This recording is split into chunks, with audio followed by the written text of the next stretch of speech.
नमस्कार, AB star news देख रहे हैं आप और मैं हूं आपके साथ सोहन सिंह।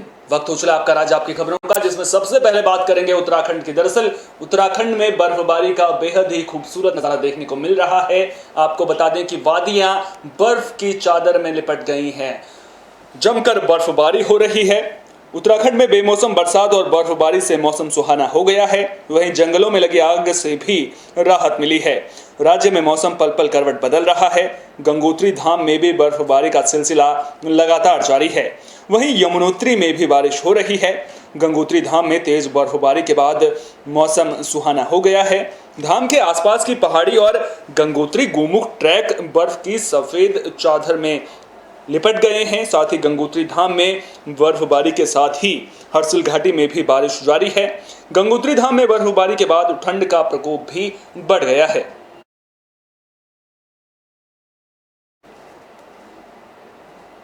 श्रीनगर में भी झमाझम बरसात देखने को मिल रही है और आपको बता दें कि इस बरसात की वजह से सबसे ज्यादा राहत की सांस वन विभाग ने ली है। तो श्रीनगर में भी मौसम ने करवट बदली है और सबसे राहत की बात यह है कि झमाझम बारिश के साथ लंबे वक्त से धधक रहे श्रीनगर के जंगलों की आग भी बुझने लगी है। आपको बता दें कि बीते 2 हफ्तों से श्रीनगर, कीर्तिनगर समेत खिरसू बड़ियालगढ़ के जंगलों में आग लगी हुई थी, लेकिन बारिश की वजह से अब लोगों ने राहत की सांस ली है। मौसम की करवट से वन विभाग को भी राहत की सांस लेने का मौका मिल गया है। दरअसल गर्मियों का मौसम शुरू होते ही जंगलों में आग लगने लग जाती है, जिसकी वजह से वन विभाग की परेशानियां बढ़ जाती हैं। लेकिन अब बेमौसम बरसात की वजह से जंगलों की आग अपने आप बुझने लगी है।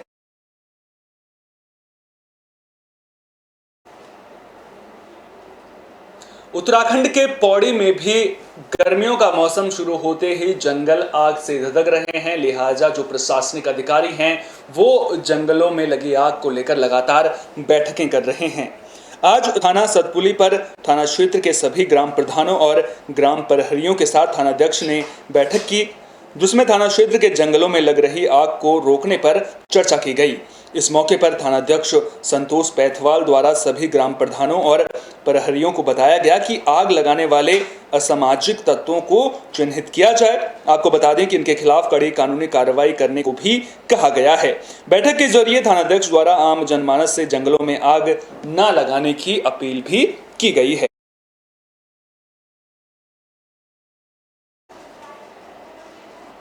तो पौड़ी में भी गर्मियों का मौसम शुरू होते ही जंगलों में आग लगने का सिलसिला शुरू हो जाता है और आपको बता दें कि वन विभाग को इस मामले में एक बड़ी कामयाबी मिली है। वन विभाग ने 2 लोगों को गिरफ्तार किया है। जंगल में आग लगाने की घटना को अंजाम दे रहे 2 युवकों को कड़ी मशक्कत के बाद वन विभाग ने पकड़ लिया है। आरोप है कि ये आरोपी खिरसू ब्लॉक के कोटगी गांव के जंगल में बीती देर आग लगा रहे थे, जिसकी सूचना वन विभाग को एक मुखबिर ने दी थी। वहीं अब आरोपियों को वन विभाग की टीम ने पूछताछ के लिए हिरासत में लिया है। इनमें से एक का नाम अंकित और दूसरे का नाम पंकज बताया जा रहा है। बताया जा रहा है कि ये सड़कों और जंगल के बीच फैले कूड़े को जला रहे थे, लेकिन कूड़े की आग सुलगकर जंगल में विकराल रूप ले बैठी, जिससे वन संपदा को खासा नुकसान पहुंचा है। वन विभाग अब दोनों आरोपियों पर उचित कार्रवाई करने की बात कह रहा है।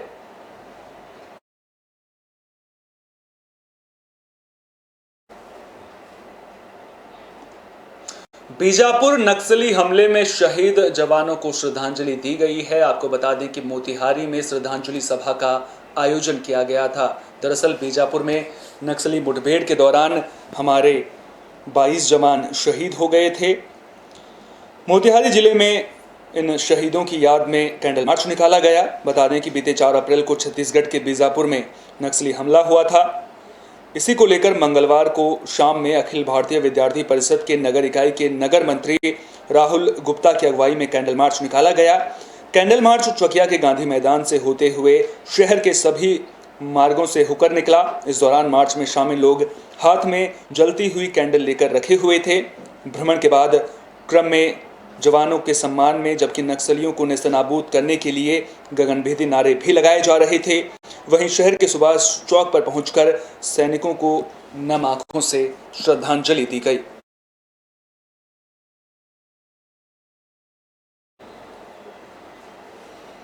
खबर हरियाणा के उकलाना से सामने आ रही है, जहां पर रिटायर्ड कर्मचारी संघ ने प्रदर्शन किया है। आपको बता दें कि लंबे समय से अपनी मांगों के लिए उकलाना में रिटायर्ड कर्मचारी संघ हरियाणा के कर्मचारियों ने तहसील सरकार हमारी मांगे नहीं मांग में धरना प्रदर्शन किया और अपना रोष प्रकट किया है। कर्मचारियों ने पंजाब मुख्यमंत्री के समान हरियाणा में वेतन लागू करने, इनकम टैक्स में छूट को लेकर के ये प्रदर्शन किया है। इसके अलावा इनकी मांग है कि मेडिकल भत्ता 3,000 रुपए होना चाहिए। तमाम मांगों को लेकर धरना प्रदर्शन किया गया है। 12 साल में की जाए। प्रदर्शनकारियों ने कहा कि से हमें फ्री किया जाए, इससे पहले भी छूटी जाए और फैमिली पेंशन को LTC दी जाए। राज्य मंत्री अनूप धानक की आवाज पर धरना सभी कर्मचारियों को पंजाब के तर्ज पर प्लानिंग की गई है और 14 और 15 अप्रैल को राज्य मंत्री के आवास पर धरना दिया जाएगा। उन्होंने अपनी मांगें पूरी करने की सरकार से मांग की है। संघर्ष कर रहा है, सरकार हमारी मांग।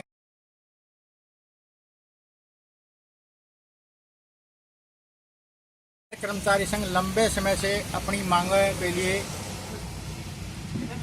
संघर्ष कर रहा है, सरकार हमारी मांगे नहीं मांग रही। हम तहसीलदार महोदय से के द्वारा हमारा मांग पत्र मुख्यमंत्री के पास उतारना चाहते हैं। हमारी मांग है पंजाब की तरफ पर हमारी पेंशन 60 साल के बाद में बढ़ाई जाए और हमारा मेडिकल भत्ता 3,000 रुपये किया जाए और कम्यूटेशन की रिकवरी है वो 15 साल की बजाय 12 साल में की जाए और इनकम टैक्स से हमें फ्री किया जाए, 8 लाख तक की छूट जाए और फैमिली पेंशन को LTC दी जाए। नई पेंशन स्कीम वापस लेकर सभी कर्मचारियों पंजाब के तर्ज पर पुरानी पेंशन बहाल की जाए। कोर्ट के जो फैसले होते हैं उनको लागू। बॉलीवुड एक्टर सोनू सूद अमृतसर पहुंचे, जहां उन्होंने श्री हरमंदिर साहब में मत्था टेका। इस दौरान उन्होंने किसान आंदोलन को लेकर भी अपनी बात रखी। तो बॉलीवुड स्टार सोनू सूद आज अमृतसर के श्री हरमंदिर साहब पहुंचे थे, जहां उन्होंने गुरु के घर से आशीर्वाद प्राप्त किया और साथ ही भजन कीर्तन भी किया। इस मौके पर मीडिया से मुखातिब होते हुए उन्होंने कहा कि किसान आंदोलन जल्द ही खत्म हो जाएगा और आगे उन्होंने कहा कि किसानों को अपने घरों के बाहर दिल्ली की सीमा पर बैठे हुए एक लंबा वक्त बीत चुका है और सरकार को इसका हल निकालना चाहिए। सोनू सूद ने कहा कि वे हरमंदिर साहब आए हुए हैं और यहाँ आकर उन्हें खुशी मिली है। देश में कोरोना के खात्मे के लिए उन्होंने वाहिगुरु से प्रार्थना भी की है। अच्छा ਮੈਨੂੰ ਲੱਗਦਾ ਕਿ ਅਸੀਂ ਅੱਜ ਬਹੁਤ ਵੱਡੀ ਦੇਸ਼ ਦੀ ਸਾਰਿਆਂ ਨਾਲੋਂ ਵੱਡੀ ਵੈਕਸੀਨ ਡਰਾਈਵ ਸ਼ੁਰੂ ਕਰ ਰਹੇ, ਜਿੱਥੇ ਸਾਰਿਆਂ ਨੂੰ ਵੈਕਸੀਨ ਦਿੱਤੀ ਹੈ ਸੰਜੀਵਨੀ। ਔਰ ਮੈਨੂੰ ਲੱਗਦਾ ਕਿ ਅੱਜ ਹਰਮੰਦਰ ਸਾਹਿਬ ਆ ਕੇ ਬਲੇਸਿੰਗਸ ਲੈ ਕੇ ਇੱਥੋਂ ਸ਼ੁਰੂਆਤ ਹੋਈ ਤੇ ਬੜਾ ਸਪੈਸ਼ਲ ਫੀਲ ਹੋ ਰਿਹਾ। ਔਰ ਜਦੋਂ ਹੀ ਜ਼ਿੰਦਗੀ ਦੀ ਵੱਡੀ ਤੋਂ ਵੱਡੀ शुरू की है कोई मुहिम हरमंदिर साहब तो शुरू की है। सर की अरदास करती है इत्थे आके जिहड़ी कोरोना महामारी चल रही है? मैं वही कह रहा कि सारिਆਂ ਨੂੰ ਰੱਬ ਚੰਗੀਆਂ ਸਿਹਤਾਂ ਬਖਸ਼ੇ ਔਰ ਦੇਸ਼ ਨੂੰ ਇੱਕ ਨਵਾਂ ਰੂਪ ਦੇ। ਸਾਡੇ ਪੰਜਾਬੀ ਭਰਾਵਾਂ ਨੇ ਬਹੁਤ ਮਿਹਨਤ ਕੀਤੀ ਹੈ, ਲੋਕਾਂ ਦੀ ਬੜੀ ਸੇਵਾ ਕੀਤੀ ਹੈ ਪੂਰੇ ਕੋਰੋਨਾ ਦੇ ਦੌਰ 'ਚ। ਤੇ ਮੈਂ ਇਹੀ ਕਹਾਂਗਾ ਕਿ ਸਾਰੇ ਫੈਮਿਲੀ ਸੇਫ ਰਹਿਣ ਔਰ ਜਲਦ ਤੋਂ ਜਲਦ ਅਸੀਂ ਇਸ ਮਹਾਮਾਰੀ ਤੋਂ ਬਾਹਰ ਨਿਕਲ ਸਕੀਏ। सर देश ਦੇ ਵਿੱਚ किसान अंदोलन चल रहा है, की कहना चाहते हैं किसान अंदोलन ਨੂੰ ਲੱਗੀ ਕੀ ਕਹਿਣਾ ਚਾਹੁੰਦੇ? नहीं देखिए, मैंने यही लगता है कि जो भी है जल्द तो जल्द कोई ना कोई रास्ता निकलना चाहिए ताकि सारे वापस अपने घर जा सकन, सारे उन्होंने हक मिल सकन। देश भर में कोरोना का ग्राफ लगातार बढ़ता जा रहा है और रोजाना 1 लाख से ज्यादा मामले भी अब आने शुरू हो चुके हैं। इस बीच सरकार लगातार कह रही है कि कोरोना गाइडलाइंस का पालन किया जाए, सोशल डिस्टेंसिंग रखी जाए, मास्क पहना जाए, लेकिन इसके बावजूद जो तस्वीरें पंजाब के अमृतसर से सामने आ रही हैं वो कई सवाल खड़े कर रही हैं। दरअसल यहाँ पर कोरोना प्रोटोकॉल की जमकर धज्जियां उड़ाई जा रही हैं। एक तरफ पंजाब सरकार ने बढ़ते कोरोना संक्रमण को देखते हुए सख्ती के आदेश के साथ सोशल डिस्टेंसिंग का पालन करने की अपील की है, तो वहीं दूसरी ओर पंजाब की बसों की बात करें तो हालात आप अपनी आंखों से देख सकते हैं। बसों की हालत देखकर तो बस के कंडक्टर भी परेशान हो चुके हैं। दरअसल बस में बैठने के लिए केवल 40 लोगों की जगह है, लेकिन जिस तरह से लोग बैठे हुए हैं उसके बाद अंदाज़ा लगाया जा सकता है कि ऐसे कैसे हम कोरोना से लड़ पाएंगे। 40 लोगों के बैठने की जगह है लेकिन बस में 90 के करीब लोग बैठ रहे हैं। इसकी वजह से एक और ओवरलोडिंग की समस्या सामने आ रही है। दूसरी ओर कोरोना का संक्रमण लगातार सरकार कह रही है कि सोशल डिस्टेंसिंग का पालन किया जाए, लेकिन जब 40 लोगों की क्षमता वाली बस में 90 लोग बैठेंगे तो फिर सोशल डिस्टेंसिंग कहां से होगी? 90 ਦੇ ਕਰੀਬ ਵੱਡੀ सोशल डिस्टेंसिंग का ध्यान ਕਿੱਦਾਂ ਰੱਖਾਂਗੇ ਜੀ ਟਿਕਟਾਂ ਵਗੈਰਾ ਕਿੱਦਾਂ ਕਰਦੇ ਫਿਰ ਟਿਕਟਾਂ ਦਾ ਬੁਰਾ ਹਾਲ ਆ ਜੀ ਟਿਕਟਾਂ ਕੱਢਣੀਆਂ ਬੜੀਆਂ ਔਖੀਆਂ ਜੀ ਕਿੰਨੇ ਲੋਕਾਂ ਨੇ ਲਾਇਆ ਮਾਸਕ ਤੇ 5% ਲਾਇਆ ਡਾਕਟਰ ਸਰਕਾਰ ਵੱਲੋਂ ਕਿਹਾ ਗਿਆ ਕਿ ਕਰੋਨਾ ਬੜਾ ਹੁਣ ਹੁਣ ਕਰੋਨਾ ਕਿੱਥੇ ਗਿਆ ਹੁਣ ਕਰੋਨਾ ਨਹੀਂ ਹੋਣਾ ਕੀ ਹੋਣਾ ਇੰਨੀ ਸਵਾਰੀਆਂ ਅਸੀਂ ਲੈ ਕੇ ਜਾ ਕਰਨੇ ਸਾਨੂੰ ਵੀ ਕਰੋਨਾ ਹੋ ਜਾਣਾ ਇਹਦੇ ਨਾਲ ਸਾਨੂੰ ਵੀ ਖਤਰਾ ਹੈਗਾ खबर पंजाब के पठानकोट से सामने आ रही है, जहां गेहूं खरीद को लेकर जिला प्रशासन ने कमर कस ली है। आपको बता दें कि इसके मद्देनजर एक अहम फैसला भी लिया गया है। पंजाब के पठानकोट में गेहूं की खरीद को लेकर जिला प्रशासन ने अहम फैसला लिया है। जानकारी के मुताबिक पठानकोट में 21 मंडियों में 10 तारीख से फसल की खरीद शुरू होगी। खास बात यह है कि कोरोना वायरस के मद्देनजर सभी नियमों को ध्यान में रखकर फसल की खरीद की जाएगी। वहीं किसान फसल की कटाई टाइम पर ना होने और लेबर ना होने के साथ साथ ज़्यादातर किसान धरने पर बैठे हैं, जिसकी वजह से काफ़ी परेशान भी दिख रहे हैं। राज्य सरकार द्वारा 10 अप्रैल से गेहूं की खरीद शुरू करने के फैसले को लेकर राज्य भर में खरीद के प्रबंध किए जा रहे हैं। इसी के चलते जिला पठानकोट में गेहूं की फसल की कटाई भी शुरू हो चुकी है और पकी हुई फसल को मंडियों में लाने की तैयारियां भी शुरू की जा चुकी हैं।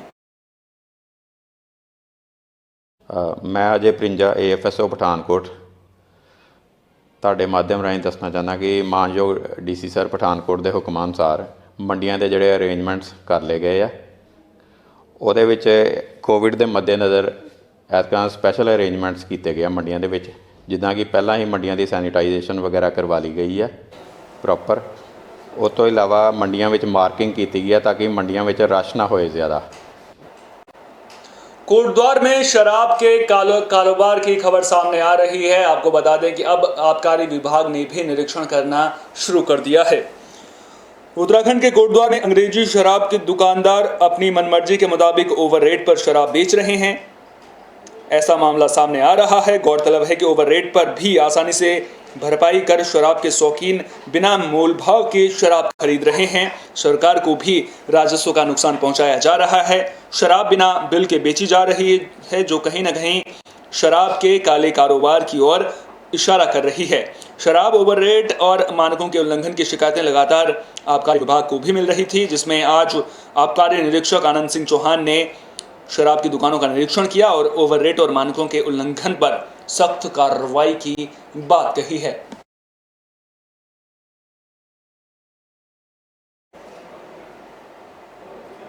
इस बुलेटिन में मेरे साथ इतना ही। देश और दुनिया की तमाम अहम खबरों के लिए आप देखते रहिए बी स्टार न्यूज़। मुझे दीजिए इजाजत। नमस्कार।